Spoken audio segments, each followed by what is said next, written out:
The goal of recognition and appreciation can look like a variety of different ways in different companies, but I think ultimately what we're after is people feeling valued and appreciated. And so I think there's different strategies for how you recognize individuals, how you promote team performance and team celebration of achievements.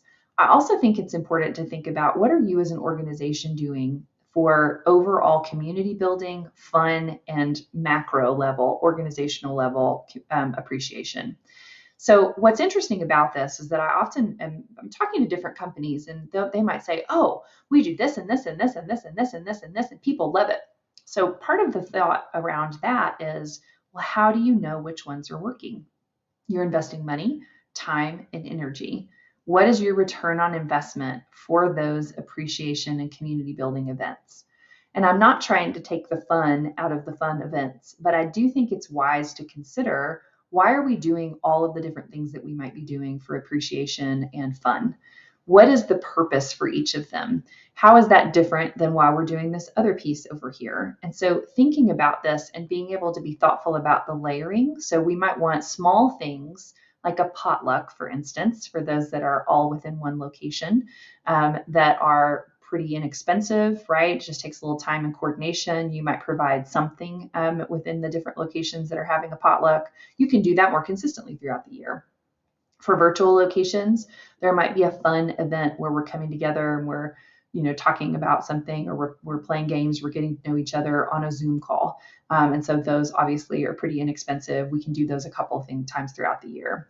When we gather everyone, especially if we're flying people in from remote locations, of course that happens usually once a year, or maybe once every 2 years, because of the cost and the intentionality of that. But there's a whole spectrum in between.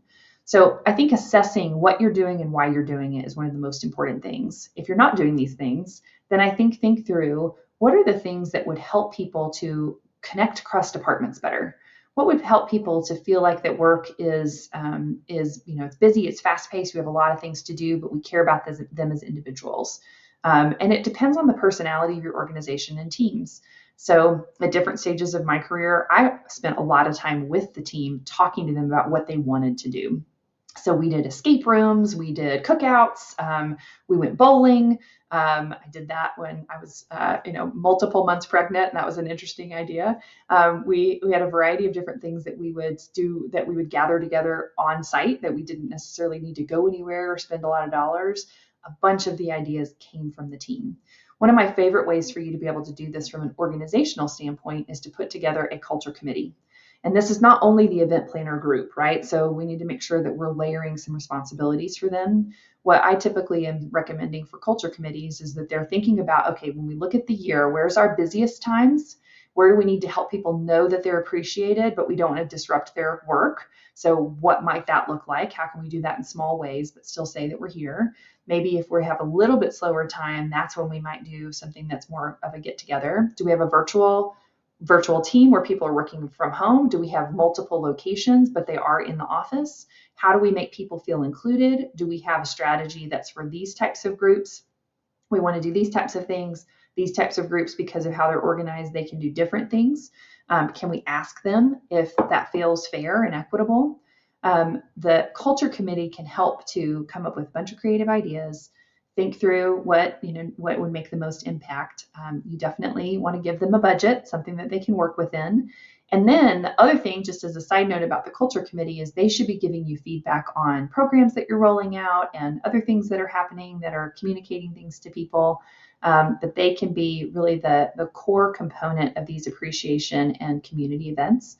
And I think that part of what you're asking for them is, okay, let's run this. And then will you please go talk to 5 or 6 of your peers and ask if it had this kind of impact, if they had this kind of outcome with, connecting with others, if they thought it was a valuable use of their time, or if they have any other ideas. This starts to help you understand, is the investment that I'm giving towards this actually moving the needle on people feeling valued, appreciated, and connected. And so those are things that I think are important, that you put a little infrastructure around this and you're assessing and making sure that you're doing the right things for the right reasons.